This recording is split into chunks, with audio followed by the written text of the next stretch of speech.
मुंबईच्या धकाधकीच्या आयुष्यातला खरा आधार म्हणजे लोकलचा प्रवास.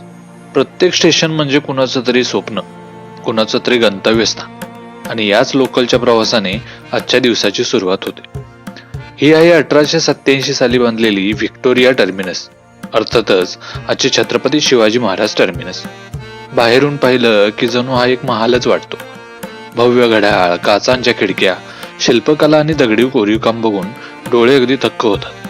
मुंबईतल्या जुन्या इमारती, व्हिक्टोरियन आर्किटेक्चर, गोथिक स्टाईल हे सगळं पाहिलं की जाणवतं की ही नगरी किती समृद्ध इतिहासाची साक्षीदार आहे. जुन्या मुंबईत ट्रामचा आवाज घुमायचा, तो काळ आता फक्त आठवणीतच आहे.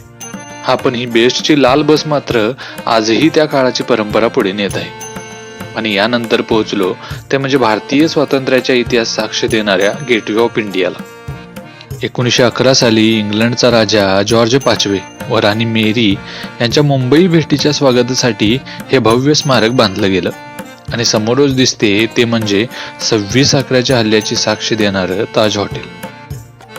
मुंबई म्हणजे धावपळ, मेहनत आणि स्वप्न, पण मरीन ड्राईव्ह म्हणजे या सगळ्या गडबडीतली शांतता.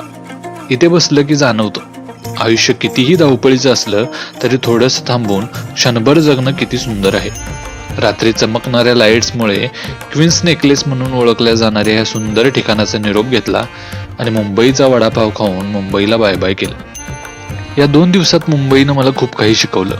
वेळ म्हणजेच पैसा. लोकल ट्रेनची मिनिटांची गती, बसची वेळ, कामाची घाई सगळं या शहराला वेळेचं महत्त्व शिकवतं.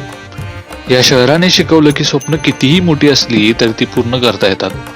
इथे येणारा प्रत्येक जण काहीतरी बनायचं स्वप्न घेऊन येतो आणि संघर्ष करत करत त्याचं वास्तवात रूपांतर करतो. मरीन ड्राईव्हवर बसून लाटांचा आवाज ऐकताना कळलं, सुख म्हणजे महागड्या गोष्टी नाही तर साध्या क्षणातलं समाधान आहे. आणि हेच मुंबईचं खरं सौंदर्य आहे. चला तर मग भेटूया पुन्हा एकदा नवीन ठिकाणी, नवीन गोष्टींसह. तोपर्यंत बाकी काय निवांतच.